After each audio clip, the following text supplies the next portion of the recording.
하나님, 이 시간 하나님의 그 말씀을 받고자 합니다. 하나님의 그 말씀을 통해서 그 말씀 안에 담겨진 하나님의 그 온전하신 뜻을 깨닫게 하여 주시고, 또한 그 말씀을 가지고 저희들이 세상으로 돌아갔을 때 그 말씀과 함께 지켜 행하며 또한 믿음의 삶을 살아갈 수 있도록 인도하여 주옵소서. 예수님의 이름으로 기도드립니다. 아멘.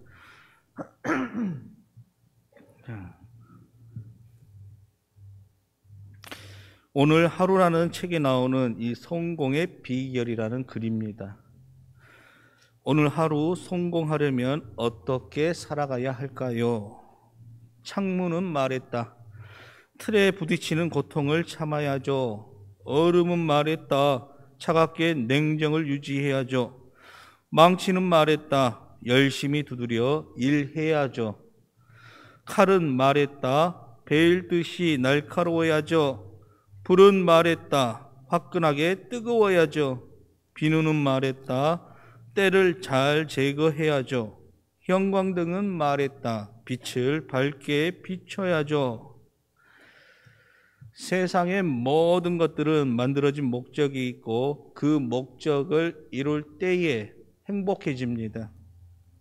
사람도 목적을 이루는 것이 성공이며 행복입니다. 그렇다면 하나님이 말씀하시는 사람의 목적은 무엇이며 성공의 비결은 무엇이겠습니까?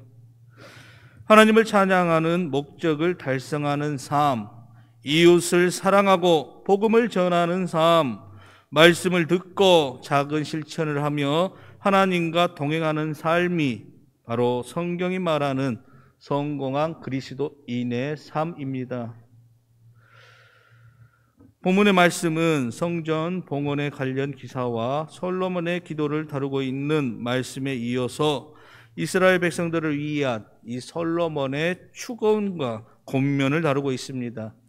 여기에 보면 솔로몬은 먼저 조상들과 함께 하신 그 하나님께서 백성들과도 함께 하시기를 축원하셨습니다. 우리는 여기서 솔로몬이 백성들을 위하여 무엇을 구하지 않고 하나님과 함께 하심을 구한 사실에 주목해야 합니다.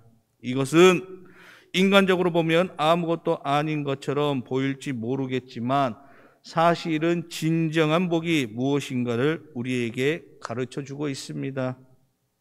하나님은 만유의 대주제이실 뿐 아니라 세상에서 그로 말미암지 않고는 이루어지는 것이 아무것도 없습니다.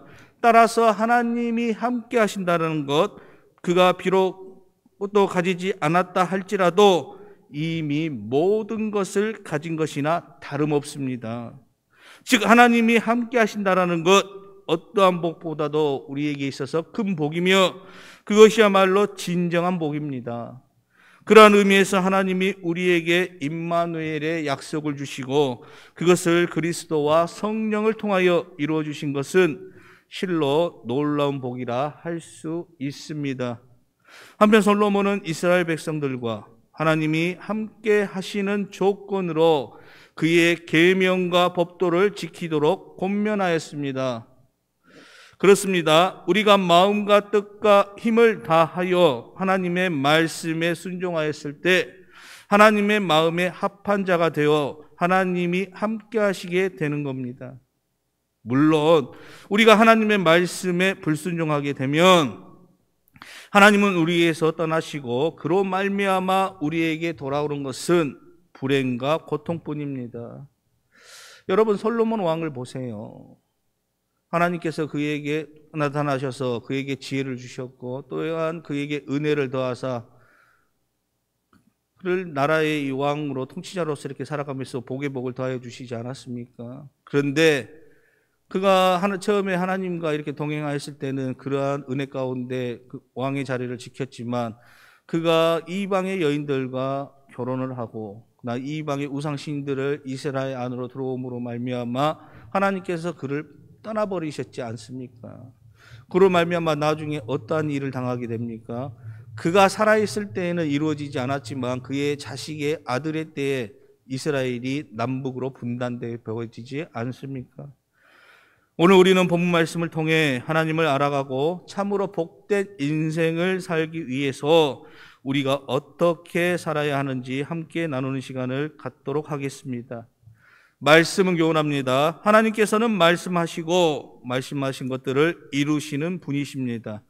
오늘 함께 보신 말씀 56절 말씀입니다. 우리 56절 말씀을 함께 읽도록 하겠습니다.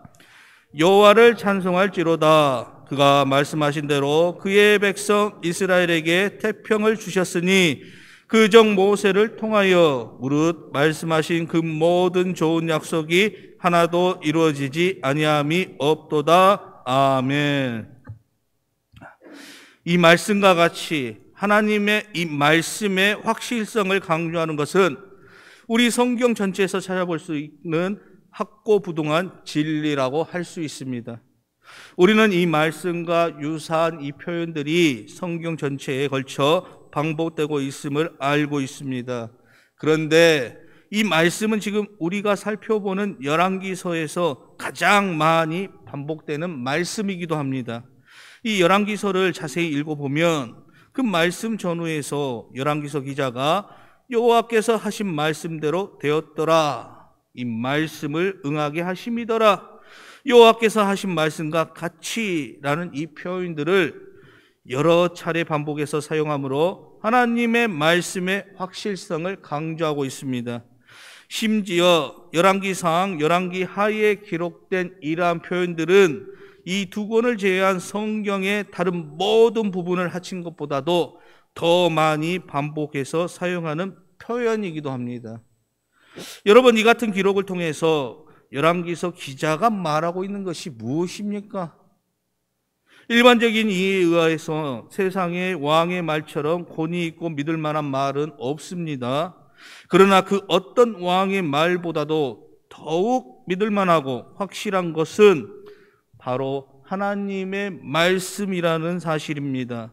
열왕기서 기자가 하고자 하는 하나님의 그 말의 핵심입니다. 더불어 이 열왕기서 기자는 이 같은 표현을 통해 분명 왕들의 역사가 기록되어 있지만 그들이 했던 말에 의해 이 역사가 진행되는 것이 아니라 하나님의 말씀에 의해서 이 역사가 진행되고 이루어졌다라는 것을 강조하고 있습니다. 그런데 이처럼 이스라엘 왕들의 역사 가운데 이루어지고 그대로 응했던 그 하나님의 말씀은 결코 이스라엘 안에만 제한되지 않았습니다. 그것은 하나님의 백성의 역사와 교회의 역사, 그리고 우리가 처한 삶과 온 세상의 역사 가운데 이미 이루어졌고 또 지속적으로 이루어지고 있으며 하나도 빠짐없이 끝까지 이루어지고 완성될 가장 확실한 진리입니다. 그래서 신학자 앤드류 머레이는 하나님의 약속을 받을 때에 그것은 이미 이룬 것이나 다름이 없다라고 말하였습니다. 성도 여러분, 불안하고 불확실한 이 세상에서 무릇 말씀하신 그 모든 좋은 약속이 하나도 이루어지지 아니함이 없도다라는 이 말씀이 우리에게 얼마나 큰 믿음과 확신 그리고 위안을 줍니까? 사람도 변하고 세상도 변하고 왕과 같은 주권자라고 해도 변할 수밖에 없습니다. 그러나 우리는 흠없이 완전하시고 확고부동한 그 말씀, 곧 필연적으로 이루어질 그 약속의 터 위에 서서 살아가는 사람들이라는 것을 잊지 말아야 합니다. 이토록 확고한 말씀의 터 위에 살아가면서 흔들리지 않는 성도들에게 하나님께서는 솔로몬이 고백하였던 것과 같이 이 말씀이 삶 속에서 이루어져 가는 것을 체험하도록 이 말씀 성취의 복을 내려주실 것입니다. 말씀은 교훈합니다. 하나님께서 택하신 자기 백성을 결코 버리시지 않습니다. 57절 말씀입니다. 우리 57절 말씀을 함께 읽어보도록 하겠습니다. 우리 하나님 여호와께서 우리 조상들과 함께 계시던 것 같이 우리와 함께 계시옵고 우리를 떠나지 마시오며 버리지 마시옵고. 아멘. 말씀에서 이 솔로몬은 하나님께서 이스라엘과 함께 하시며 그를 버리지 말 것을 간구하는 이 기도를 올리고 있습니다. 이 말씀에서 볼 때 이 버림받음이라는 것은 이 사람이 세상에서 겪는 고통 중 가장 견디기 힘든 것이라 할 수 있습니다. 자, 사람들은 이 친구들이나 동료, 심지어는 가족들에게 버림받을 수 있습니다. 그리고 그때의 고통이란 이루 헤아릴 수가 없습니다. 그러나 사람에게 버림받음으로써 느끼는 고통은 하나님께 받음으로써 느끼는 고통에 비할 때 그래도 나은 편입니다. 왜냐하면 주변의 사람들에게 버림받는 사람은 언젠가는 다시 일어설 수 있기 때문입니다. 그런데 하나님께 버림받은 사람은 다시는 일어설 수 없기 때문입니다. 사람에게 있어 가장 두렵고 고통스러운 일이 있다면 그것은 복과 생명의 원천이신 하나님으로부터 버림받는 겁니다. 하나님께 버림받는다는 것은 아무런 소망이 없음을 의미합니다. 그러므로 솔로몬은 이스라엘이 그처럼 하나님께 버림받는 것을 면하게 해달라고 기도하고 있습니다. 이렇게 솔로몬이 기도하는 것은 사람들 모두가 그렇듯이 이스라엘 백성들 역시도 항상 죄 지을 우려가 있기 때문입니다. 실제로 이스라엘의 역사를 살펴보면 죄와 불순종의 역사라고 할 만하죠. 그런데 하나님은 이러한 솔로몬의 기도 내용대로 이스라엘 백성들이 불의와 패역함 가운데 있을지라도 그들을 징계하시되 영원히 버리시지는 않으셨습니다. 보십시오. 하나님은 이스라엘이 죄를 범하고 또 당신의 책망과 경고에도 불구하고 그들이 돌이키지 않았을 때에 아수르를 통해서 이 바벨론을 통해서 징계의 도구로 삼아 그들을 치셨습니다. 그리하여 이스라엘은 한때 나라를 잃어버리지 않습니까? 그리고 그들은 먼 타국의 포로 생활을 해야만 하지 않았습니까?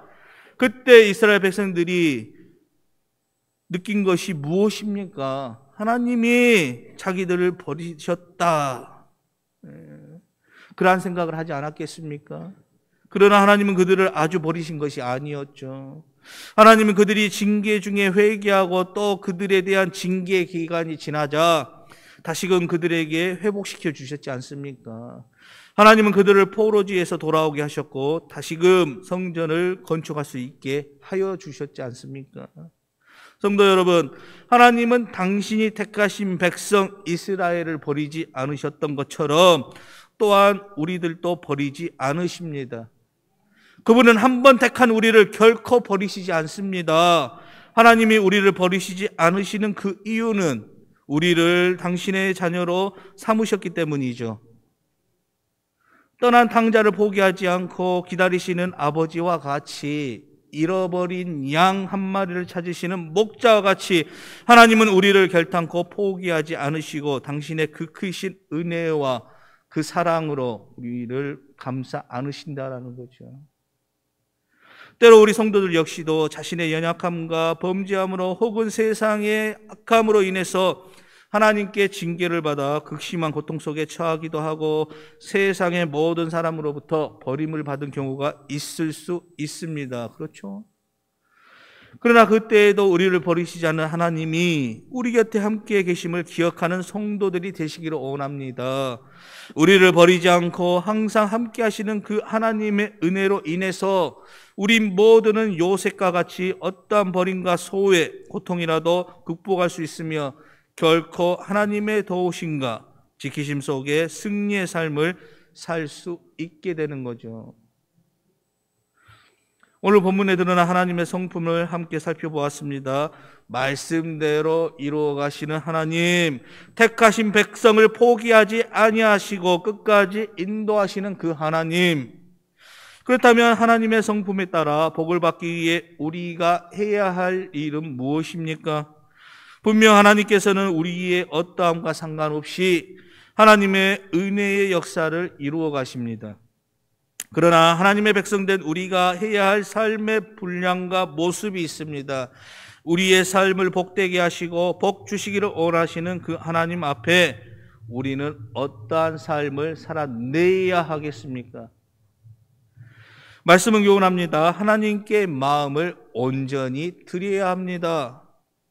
61절 말씀해 보시면 그런즉 너희의 마음을 우리 하나님 여호와께 온전히 바쳐 완전하게 하여.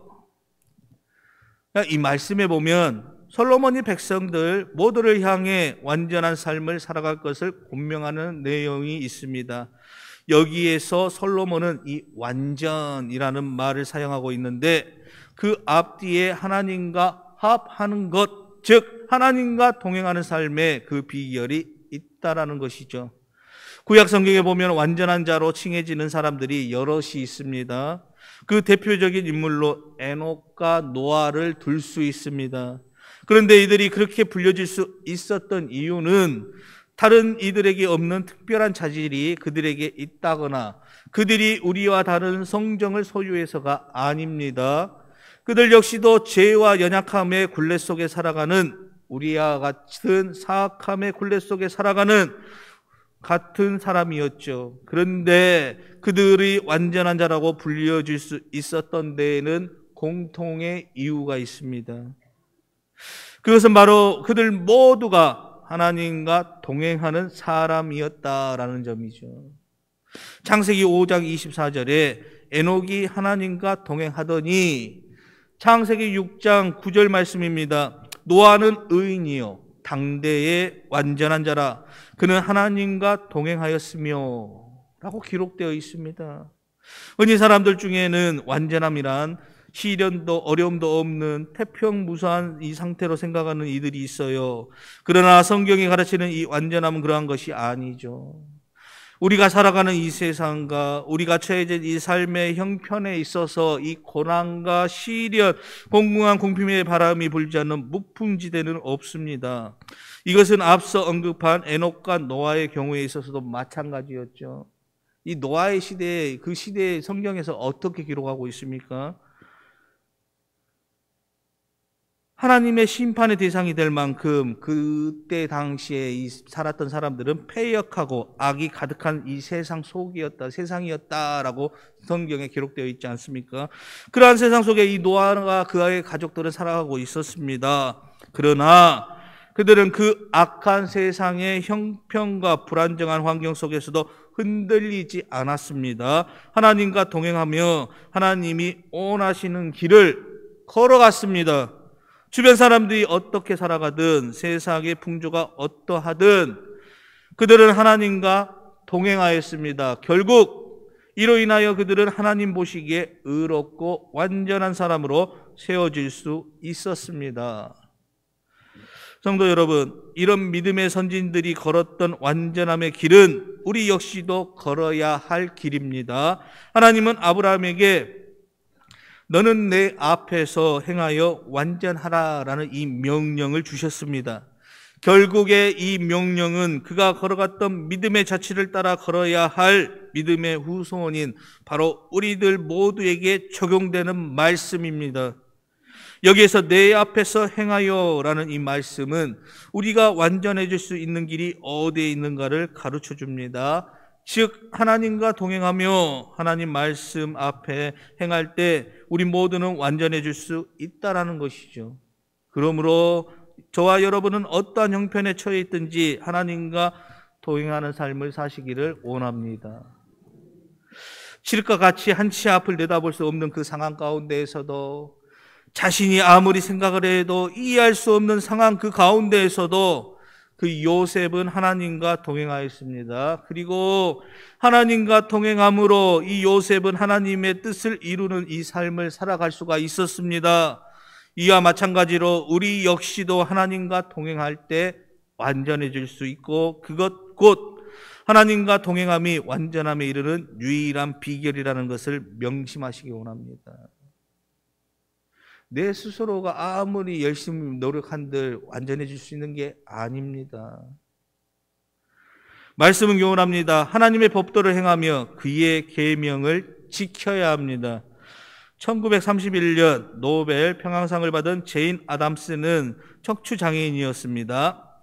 그녀는 시카고에서 대부호의 딸로 태어나서 의과대학에 입학했습니다. 그러나 그 척수장애로 학업을 포기하는 좌절을 겪었습니다. 아담스는 충격을 잊기 위해서 유럽 여행에 나섰습니다.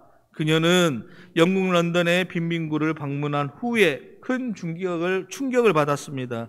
지구상에 이렇게 비참한 사람들이 있는 줄 몰랐습니다. 지금부터 이 가난한 사람들의 친구가 되겠습니다 라고 결심하였습니다. 아담스는 낡은 집을 구입해 청소년들에게 글을 가르쳤으며 가출한 이 소녀들을 사랑으로 교화했습니다. 그리고 미국 시카고에도 가난한 사람들을 위해 이 시설을 설립했습니다. 이것이 바로 그 유명한 헐하우스입니다. 제인 아담스의 인생을 바꿔놓는 것은 이 성경 말씀 한 구절이었습니다. 그것은 미가서 6장 8절 말씀입니다. 제가 봉독합니다. 사람아, 주께서 선한 것이 무엇임을 내게 보이셨나니 여호와께서 내게 구하시는 것은 오직 정의를 행하며 인자를 사랑하며 겸손하게 내 하나님과 함께 행하는 것이 아니냐. 그녀는 이 말씀을 통해 겸손과 사랑을 배웠습니다. 이 땅에서 하나님의 백성으로 하나님의 백성답게 살기 위해서 하나님의 말씀을 알아야 하겠죠. 하나님의 말씀을 알 때 그 말씀을 통해 하나님의 법도를 행하고 그 계명을 지킬 수 있게 되는 겁니다. 제임 아담스의 인생을 바꿔놓은 것은 그녀의 가정 환경, 그녀가 처한 현실적인 상황들일 수도 있겠지만 가장 근본적인 것은 그 하나님의 말씀이었습니다. 그 말씀을 통해 그녀는 앞으로 자신이 살아야 할 삶의 모습을 결단하고 그릴 수 있었다라는 것이죠. 성경 곧 하나님의 말씀은 우리에게 많은 유익을 줍니다. 이 성경은 우리로 하여금 예수 그리스도 안에 있는 믿음으로 말미암아 구원에 이르는 지혜가 있게 합니다. 우리를 바른 길로 인도하고 의로 교육하여 줍니다. 하나님의 사람으로 온전하게 하며 모든 선한 일을 행할 능력을 갖추게 합니다. 또한 우리의 인생의 길을 인도해 줍니다.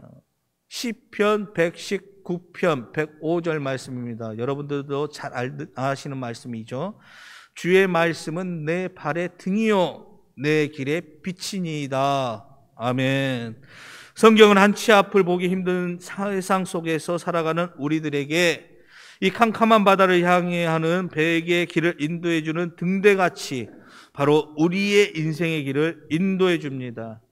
이와 같이 하나님의 백성으로 하여금 온전한 삶을 살게 해줄 그 하나님의 말씀인 이 성경을 우리는 마땅히 가까이 해야 하며 거기에 더하여 우리가 반드시 해야 할 믿음의 삶의 모습은 그 말씀을 아는 것에서 멈추는 것이 아니라 우리의 삶에서 지켜 행하는 삶을 살아야 하는 것이죠. 말씀을 들었으면 그 말씀대로 순종하며 우리가 그 삶에서 살아내야 되지 않겠습니까? 우리는 씨 뿌리는 이 비유를 익히 들어 알고 있습니다. 여러분, 씨는 뿌려집니다. 더러는 길가에 뿌려졌습니다. 더러는 돌밭에 뿌려졌습니다. 더러는 가시떨기에 뿌려졌습니다. 더러는 좋은 땅에 뿌려졌습니다. 길가에 돌밭에 가시떨기에 뿌려진 이 씨는 아무런 열매를 맺지 못하였습니다. 오직 좋은 땅에 뿌려진 이 씨만이 30배, 60배, 100배의 이 열매를 맺게 되었습니다. 씨가 무엇을 나타냅니까? 바로 하나님의 말씀입니다. 모든 곳에 하나님의 말씀이 뿌려졌지만 오직 좋은 땅에 풍성한 열매를 맺을 수 있다라는 것이죠. 곧 말씀의 씨앗이 어디에 뿌려졌느냐가 중요한 것임을 우리는 알게 됩니다. 그렇다면 좋은 땅은 무엇을 나타냅니까? 이 좋은 땅은 하나님의 말씀을 듣고 그 말씀에 순종하는 삶을 사는 것을 비유로 표현하고 있습니다. 결국 우리 인생의 믿음의 열매를 맺기 위해서는 그 하나님의 말씀을 알기에 힘쓰는 것뿐 아니라 그 말씀을 지켜 준행하는 삶을 살아야 함을 우리에게 증언하고 있습니다. 사랑하는 성도 여러분, 신앙생활은 신랑 신부처럼 붙어 있어야 아름답습니다. 신앙만 있어도 위험하고요. 생활만 있어도 문제입니다. 오늘날 교회 안에 신앙은 있는데 생활이 없는 성도가 너무나도 많습니다. 마치 신부는 있는데 신랑이 없는 것과 같은 모습이죠. 반면에 세상에는 신앙은 없는데 생활만 있는 분들도 많습니다. 사람들로부터 칭찬받아요. 보기에 훌륭한 것처럼 보입니다. 그러나 참된 소망이 없는 사람들입니다. 하나님은 신앙과 생활이 아름답게 조화를 이룬 사람을 찾습니다. 그래서 성경은 믿음이 있노라 하고 행함이 없으면 무슨 유익이 있으리요. 야고보서 2장 14절 말씀입니다. 여기에서 믿음은 신앙을, 행함은 생활을 말하는 것이죠. 이 말씀은 행하는 것만큼 믿음이 더해진다는 것입니다. 행하는 것만큼 복이 있다라는 겁니다. 또 행함과 믿음에 대해 성경은 이렇게 증언합니다. 아, 허탄한 사람아, 행함이 없는 믿음이 헛것인 줄을 알고자 하느냐. 야고보서 2장 20절 말씀입니다. 헛것은 작동하지 않는 것이죠. 행함이 없는 믿음은 작동하지 않는 믿음, 즉 죽은 믿음입니다. 여러분, 아무리 고급 승용차 할지라도 그 차가 작동하지 않습니다. 그러면 고철에 불과하겠죠. 그러한 것처럼 이 행함이 없는 믿음은 고철과 같습니다. 주님은 우리에게 신앙생활이 있는 성도가 되라고 말씀하십니다. 하나님께서는 하나님의 열심으로 우리의 연약함을 뛰어넘어 하나님의 뜻하심을 따라 하나님의 선을 이루어 가십니다. 그렇지만 그럼에도 우리가 해야 할 일은 하나님의 그 말씀을 가까이 하고 그 말씀을 지켜 행하여야 합니다. 그의 계명을 알고 지킬 때, 그러할 때 더욱 하나님께서 우리의 인생길을 인도해 주십니다. 먼저는 하나님의 말씀을 알기에 힘쓰고 또한 알게 된 그 말씀을 우리의 삶 속에서 행하기 위해, 지키기를 위해 힘쓰는 믿음의 귀한 백성들이 다 되시기를 원합니다. 우리가 예배를 통해서 이 수많은 말씀들을 이렇게 들었어요. 우리가 이 교회에 나와서 듣지만은 요즘에는 말씀드리면 말씀의 홍수의 시대 아닙니까? 요즘에는 TV만 딱 틀면 수많은 목사님들의 이 말씀, 인터넷 유튜브에 들어가면 수많은 교회의 이 말씀들을 들을 수가 있어요. 근데 듣는 말씀들은 맞는데 그 하나님의 그 말씀을 받았으면 그 하나님의 그 말씀대로 우리의 삶의 자리에 돌아가서 그 말씀대로 살아내야 하는데, 말씀은 들었는데 우리의 삶에 적용을 못한단 말이죠.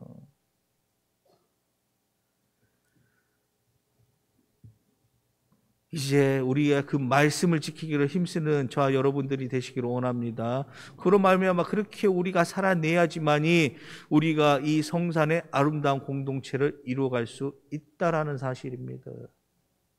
우리의 인간적인 생각으로는 이 모든 우리에게 닥친 일들을 해결할 수가 없어요. 우리가 이 교회 공동체를 온전히 세워갈 수가 없습니다. 그렇기 때문에 우리의 인간적인 생각이 아닌 하나님의 그 말씀 안에서 우리가 하나님과 동행하면서 우리가 모든 것들을 이루어갈 때 그 아름다운 공동체를 이루어갈 수 있음을 잊지 마세요. 자, 말씀을 맺습니다. 이제 우리의 삶의 자리로 우리 또한 돌아가서 삶의 자리에서 우리의 삶을 살아가겠죠. 그 삶 속에서 하나님과 동행하심으로, 하나님의 그 말씀을 지켜 행함으로 복된 인생을 사는 믿음의 귀한 백성들이 되시기를 주님의 이름으로 축원합니다. 아멘. 기도합니다. 하나님, 우리의 연약함으로 인해서 늘 그 하나님의 말씀을 듣지만 우리의 이 삶의 자리에서 그 하나님의 그 말씀대로 살아가지 못할 때가 많습니다. 또 한편으로는 겉으로는 하나님의 그 말씀에 순종하는 것처럼 선한 이 삶을 사는 것처럼 보이지만 사실은 저희들의 이 마음 가운데 온전한 믿음이 부족하여서 하나님의 온전히 알지 못하고 그 말씀 안에 있는 담겨진 온전한 뜻을 깨닫지 못하며 또한 살아갈 때가 많이 있습니다. 그런 연약함을 가지고 있는 저희들을 불쌍히 여겨주시고 용서해 주옵소서. 그리고 또한 저희들이 불쌍히 여기신다면 다시금 저희들로 하여금 올바른 길로 갈 수 있도록 지혜를 더해주시고 인도하여 주옵소서. 또한 성령 하나님께서 인도하심에 저희들은 또한 순종하며 또한 나아갈 수 있는 그 믿음을 허락하여 주시고, 또한 우리의 삶 가운데에서 늘 하나님과 동행함과 또 하나님의 그 말씀을 지켜 행함으로 참된 이 믿음의 이 신앙인으로서의 삶을 살아갈 수 있도록 인도하여 주옵소서. 예수님의 이름으로 기도드립니다. 아멘.